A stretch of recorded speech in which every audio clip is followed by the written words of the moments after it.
The next job is an ISSO 2, and it is at a Air Force base called Schriever. And let me see here. Let's just get right into this one. They are saying that this is an ISSO primary function. The ISSO's primary function is working with the special access programs with the Department of Defense, such as the Air Force and Military Compartments. All right, now let's get into the performance. What do they want you to do as an ISSO? Review, prepare, and update the AIS authentication packages. Automated, I believe AIS is Automated Information Systems Authorization Packages. It's a fancy way of a DoD way of saying it is a authorization package that includes a system security plan, plan of action and milestones if you have any, artifacts such as your scans, evidence of closure on mitigated risks, on fixed parts of your system, things like that is what a AIS authorization package is. And then there's other documentation that goes on along with it, such as the SAP and the SARS, that's the Security Assessment Report. All those things go into the package. So they want you to review these and prepare these for the Department of Defense. Okay, let's keep going here. Notify customers when changes occur. And that's your main job as an ISSO, is that not only will you prepare and get these systems ready, but if there's an update, which they're updated quite often, because if you've been in IT, you know that Microsoft changes, Oracle changes, there's Java updates, there's all these different updates that are constantly happening that will affect a system and information on the system in some cases. Okay, perform AIS self-inspection. That's basically another way of saying information assessments, system security assessments. That you would do those to make sure that your organization is ready for a more formal third-party inspection. Provide security coordination. Review all system test plans. And before we go any further, if you happen to be watching this on YouTube, you should know that I have a course that talks about how to get into this stuff. I've got a course actually for this particular position. It's called Risk Management Framework, Information System Security Officer Foundations, where I talk about how to actually do this job as an ISSO. All this stuff I'm talking about, I go into great depth. 8 hours is brutal. It's brutal of what you actually do in this job. You know, it's not abstract. It's not to pass a certification necessarily, although a lot of the information that's there, you could use it to pass the ISC. It would help you. But it's not necessarily for that. It's for practical use of being an ISSO. So all the stuff I'm talking about here, I have a course on this. So if you're interested, go in the link below or just go to ConvoCourses.com. Go check it out. It's free to actually enroll, but of course the course is not free. But I do have free things that you can actually go and check out. There are videos and all kinds of stuff on there, on that site. Okay, let's continue. Identify the automated information system. I've always hated that name, automated information systems. I've always hated, why do they put the automated there? Aren't all systems automated? You know, aren't they all computers? Like, I don't understand the automated portion of that, why they add that in there. All right, anyway, identify AIS vulnerabilities and implement countermeasures. So what they're saying is you would review scans that will be sent to you from a SOC or a assessment team or whatever, or you would be the person scanning. They're not saying that here, so maybe further along here they'll tell us. I'm reading through it, I don't see that, but they'll give you a scan, or some way, somehow you will see you'll have access to vulnerabilities, right? Either they may even have a system that automatically scans like weekly, and then those vulnerabilities come to you, whether they're on an internal website or email or whatever. That they give you a Excel spreadsheet that has it all there. somehow, some way you have the vulnerabilities, and then your job as an ISSO is to look through those and say, okay, this is a false positive. This we already know about and we have a document for it. This we have a plan of action, a milestone. This one is getting fixed this week or next week. Let me go talk to the stakeholders. Let me go talk to the system administrator to see if this is done yet. That's a lot of the job of an ISSO. That's the kind of stuff you're going to do. Okay, so let's see. Represent the customer on various technical reviews. Okay, that means you're talking directly to the customer, which is in this case is the Department of Defense. You're going to be talking to, that means like colonels, and you'll be talking to upper senior master sergeants, technical sergeants, whoever is the customer. Conduct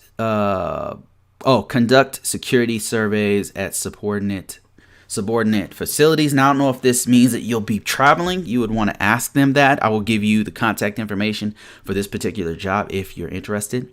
It'd be in the description below. And I'll also read you if you happen to be listening to this, I'll go ahead and read the contact information to you. Coordination, preparation, and track AIS inspections, reports, and responses. So you're going to be heavily involved with any time there is a assessment.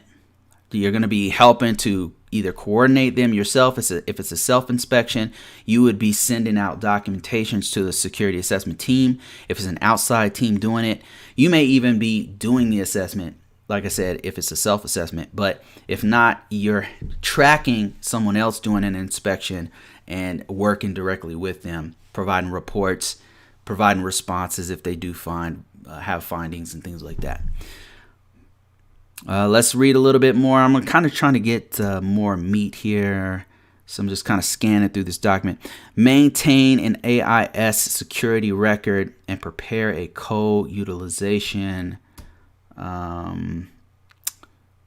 So it looks like you may be doing maintain AIS security records. I wonder if they mean audit logs. I wonder why they would use security records here. I'm not sure about that one. We would definitely have to contact the employer to see what that's all about. Prepare a co-utilization agreement for network nodes operating in a government facility. So, and it sounds like you'd be writing help or co-writing authorization agreements is easier than you think. Normally you have like some sort of a template, or you have an existing agreement that you can kind of bounce and add and update. So prepare reports on status of security safeguards applied to computers. Ensure that the AIS and the network nodes are operated, maintained, and disposed of. So this is like a system gets end of life, meaning it's no longer supported. We don't no longer use it. It's been replaced with something else. It's obsolete. You're gonna have to go through the process of disposing of it in a very secure way, especially if it has classified information on it. What you would do is you would have to scrub. That's it. And every organization has their own methods, but essentially what you do is destroy the hard disk that had the classified information on it, and they'd have their own policies and procedures to do that in a safe way. Perform ISSO duties in support of in-house and external customers. That's a very generic term right there. Okay, experience. 4 years related experience. They're looking for a bachelor's degree or equivalent experience. And this is, again, this is an IT degree, like some sort of a technical degree is normally what they're looking for. And they're saying, or equivalent experience. So this one you might be able to get away with not doing a bachelor's degree if you have enough experience in this particular field. If you've been doing the ISSO work for 6, 7 years, 4 years, whatever, you might want to still contact them. If you don't have a bachelor's degree, you might want to still contact them and say, hey, I'm actually working on my bachelor's degree. I have an associate's degree. I've been working on it, but I do have 6 years of related experience, and here's what I've done, So they're giving you the option of either a bachelor's degree or experience. Most employers, they will take experience over a degree or certification any day of the week. So the only reason why a lot of these Department of Defense and federal organizations kind of require a bachelor's degree is because there's a regulation called the 8140 or 8570 that says that all their people have to have a certification or a certification or a bachelor's degree or a certain level of experience in order to get into the job. So it becomes a contract requirements to have the degree in some cases. So, all right, certifications they're looking for must meet position and certification requirements outlined in the DoD Directive 8570, we just talked about there. And those certifications include, but are not limited to, CISSP, a CASP from CompTIA, a CASP. A Security Plus is a very good certification. You've got CEH is also very good.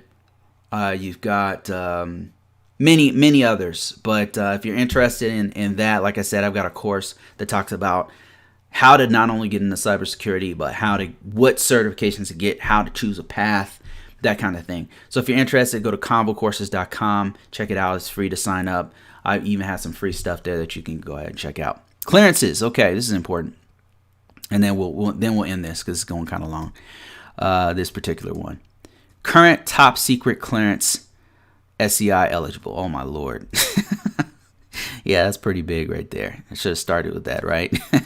But it said Schriever, so we should know better. And that's a base. Let's see. Willing to commit to counterintelligence polygraph. So this is a very high level secret clearance here, where not only are they going to do a background check, but they're actually want you to already have this an active clearance, I guess, and eligible for special access programs information, but a willingness to actually apply to have a polygraph test done on you. I've never done this one. I've had friends that gone through the polygraph test. They said it's brutal. They ask you all kind of weird ass questions, like off some spy movie type stuff.